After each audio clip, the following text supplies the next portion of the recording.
Hey, friendo, Steve here. Welcome to Ask Wrestle Juice. You guys left a bunch of great questions, so let's dive into them. Stu Walbaum asks, what, in your opinion, should be the main event for AEW's Wembley show? And to piggyback on that one, Richard Ives asks, as I'm English, what are your thoughts on AEW running Wembley Stadium in August? I can't see how they will sell a lot of tickets for a 90,000 plus capacity venue. So as of like right now, I think they're already at around 50,000 like pre signups, like not actual sales, but signups. And so I feel like the goal is probably going to be around 40,000. They'd be happy with 40,000. If they get to 50,000, that could be like a huge deal. I kind of feel like they'll probably end up doing 60,000. The market there in the UK for AEW product has been starved.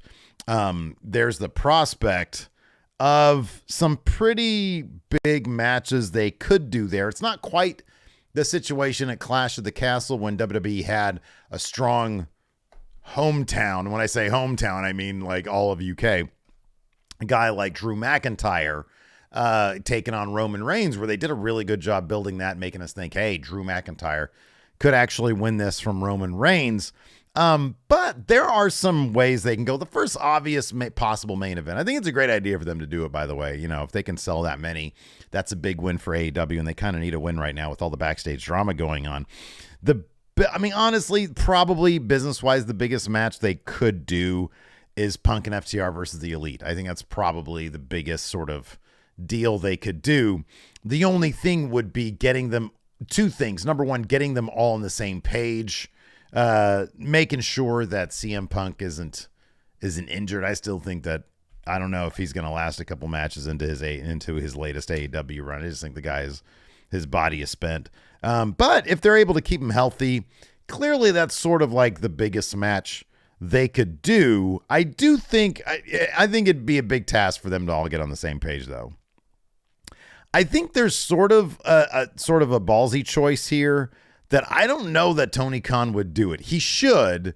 It would be amazing if he did, but I don't think that he's got the balls to do it. And it's Jamie Hayter versus Saraya for the AEW women's title.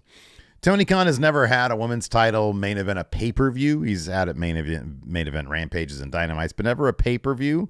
But if there's any time to do that, and this isn't, I don't think it's going to be a pay-per-view. It's going to be like a special on Max or something like that. I don't know. Because it's going to be two pay-per-views back-to-back. Maybe he will, maybe he won't, I don't know. But maybe he'll do like a bundle. I guess you could do a bundle. But you have Jamie Hayter and Saraya. Like, that is as hometown as it gets. Saraya's a pretty big deal. She's a pretty big name. Jamie Hayter is wildly popular. They've got this homegrown versus outcast story going. I think that could get the job done. If you fill out the rest of the card, I think that is a quality, super good main event right there. I think that's hot. I think the crowd would be super into that. It's just Tony Khan doesn't book his women to main event pay-per-views. He just doesn't.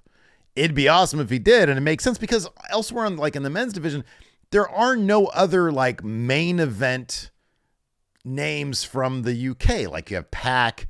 You could bring Will Ospreay to do like another Kenny Omega match, which would be killer, but Will Ospreay would be the hometown guy, and you're not going to have him win in the main event. Plus, there's no title on the line.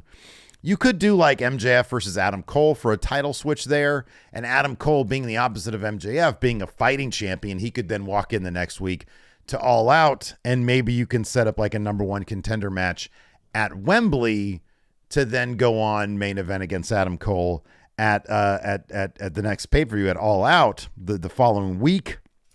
You could do, if you want to do a title match as the main event, you could do Punk versus MJF again. That could do big business. But yeah, there's no like slam dunk guarantee name unless they were to sign away Drew McIntyre, but I don't even think his contract is going to work for Wembley, so I don't think that's going to happen. But yeah, there's no, I think honestly, if I'm the booker, this is probably a terrible idea. I'd probably go Hayter Saraya. That's ballsy, get a lot of buzz. They're local-ish. And that's assuming you can't get Punk and FTR and the Elite on the same page, because I think that's probably the Wembley match right there. So yeah, that's what I would do for the main event. There's no like slam dunk easy answer for that. And I feel like the women's match is probably as slam dunk as you're going to get. So I don't know. We'll see. I'll be honest, I'm not huge on the Punk FTR Elite match. I don't want to know that these guys just don't like each other and they're having a match out there, because then there's going to be trying to show each other up. Like that's going to be too much of a temptation for them to pass up. Moving on. Claus Techno says, a lot of people are talking about the possibility of El Phantasmo, going to AEW since he got removed from the Bullet Club in New Japan. My question is, with the three most recent top guys from the faction on AEW now, talking about Kenny, I'm assuming he means Adam Cole, and now Jay White, what kind of booking Tony should do? Put everybody on the same storyline, or let each one have individual feuds but still representing Bullet Club Gold? I'll be honest, I'm not a fan of Bullet Club Gold. I don't like the concept. Jay White got jumped out of Bullet Club. He should have come in with a chip on his shoulder, targeting Bullet Club members. Bullet Club doesn't belong in AEW. I'm not a fan of it. I just think that it's a New Japan thing. It's really being watered down now because of who they have and what's going on there. I feel like it's done. It's done. It's over. I would have preferred Jay White to come in as a solo guy in a major way. You debut Jay White, facing off against MJF, and you revisit that down the line. His intention should be clear. I'm here to get the top prize. Instead, he targeted Ricky Starks. John Davies says, I personally feel Jay White's first few weeks in AEW has been wasted. If you agree, how would you have booked his debut? I just said it. You have him come out, cut a promo on MJF, say, I'm watching you, and then he goes away. And then you book him in a feud against, I don't know, somebody he knows. Adam Cole's a good guy now, so you debut Jay White against Adam Cole. Boom, there. Adam Cole has to beat Jay White.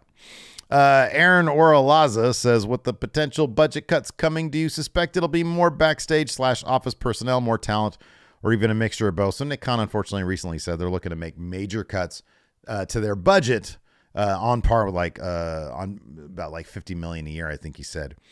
I don't know. I don't think anybody knows. I don't really like speculating about people losing their jobs, but it's just an unfortunate business reality. Whenever a merger like this happens, there's usually big cuts to avoid redundancies. So I have no idea. Seemingly, it's obvious that Vince McMahon has a heavy hand in creative. It would not shock me to see talent cuts, and that's sad. But I think that's probably just the harsh reality of the situation.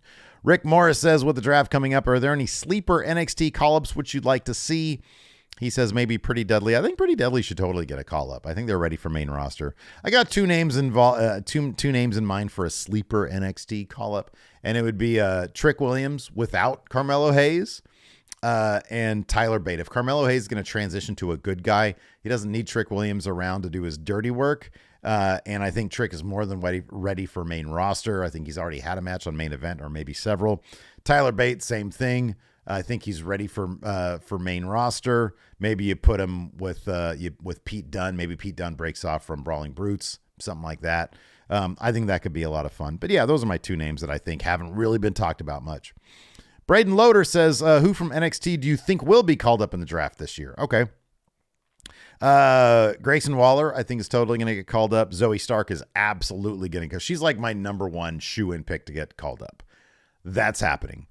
Grayson Waller's probably going to get called up. Braun Breaker just turned heel, but it wouldn't shock me to see him get called up as well.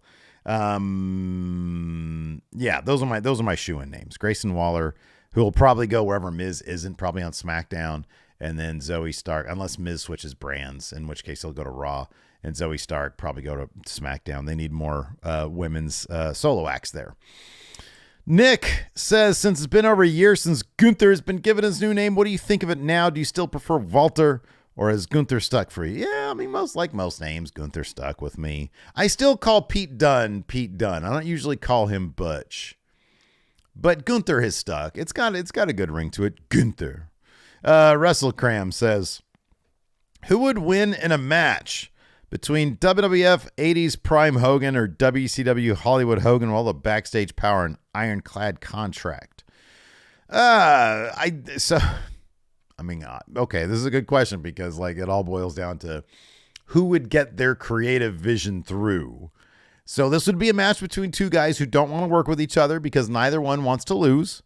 However, I feel like Hulk Hogan in the 80s had more stroke than Hulk Hogan in the late 90s.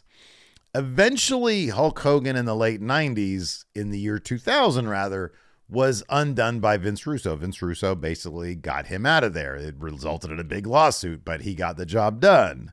Hogan in the 80s was completely and totally bulletproof. Nobody could touch him. He did whatever he wanted, whenever he wanted to. So I think 80s prime Hogan wins. Red Tube says, if Kenny Omega and the Elite do sign with WWE at the end of 2023, how would you debut them? And what song would you pick for their themes? I don't know about what song. They seem to have sketch music taste. At least the Young Bucks do, putting that Kansas song on for their trios entrance. That's booty. So I don't know about what song. They would choose something hokey like Journey or some shit like that. And then how would I debut them? At the top, against the Bloodline. That's what you do. You put them against the Bloodline. They probably lose and they settle in at the upper mid card. Resmeet says, do you think they're actually going to allow blood in the third hour, and do you think it'll boost ratings? So there's a rumor that WWE, because of some comments that Nick Khan made, is going to try to get edgier in the third hour. Blood would be a great idea. I don't think they're going to do it, but I think blood would be an awesome idea. I think they should. Do I think it'll boost ratings? I don't know. The ratings are all right these days. It doesn't seem to be sinking into the ground like it used to. Steve LeClaire says, do you think WWE will ever go back to custom pay-per-view sets for their pay-per-view shows? No, because in HD, they look super cheap. So I think right now, they've got the thing with the ARG graphics or whatever they're called. And then you've got the big Tron where you can make that look like anything.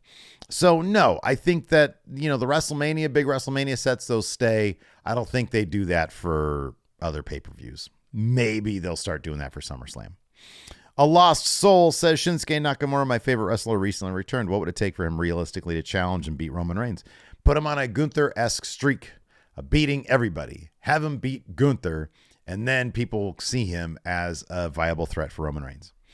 Roy Costin says, who, in your opinion, has the highest ceiling of all the meme wrestlers? He mentions Hook, Tony D, and Von Wagner. Who's got the highest ceiling, at least of those three? I'd probably say Hook. He's got a really terrific look.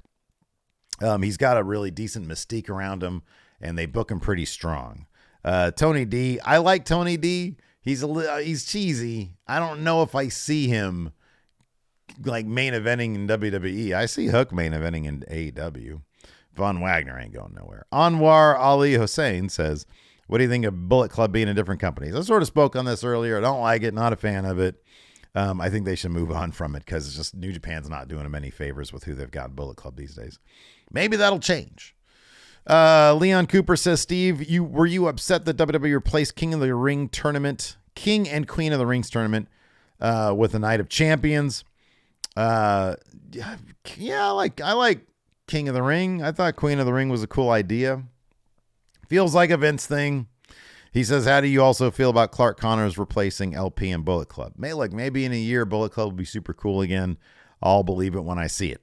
Wyatt Rath says, where'd you get the name WrestleJuice from, and what's your go-to video game? My go-to video game right now is Rocket League, because I can just zone out and play it, and it's fun. I'm not terribly good at it, though. The name WrestleJuice. I don't know. It's just something I sort of came up with. I once had the last comic book that I ever tried to publish back when I was self-publishing comic books was called American Juice. I only had one issue of it. It didn't sell really well, and then I quit doing comics. I don't know. I had a running gag on Going in Raw about carrying your juice into the day. If you're having a good day, you got good juice going on, things will continue to go well. If you wake up and you're having a bad day, you stub your toe and your breakfast is burned, you ain't got no juice going into the day.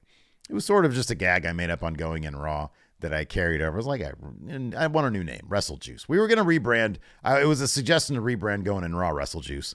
And then we just didn't do that because, name value is a lot. So I just brought it over here. AJ Forsyth says, do you think WWE is going to take the titles off Kevin Owens and Sami since they don't do the Saudi shows? No, I think they're going to do that right before the Saudi shows.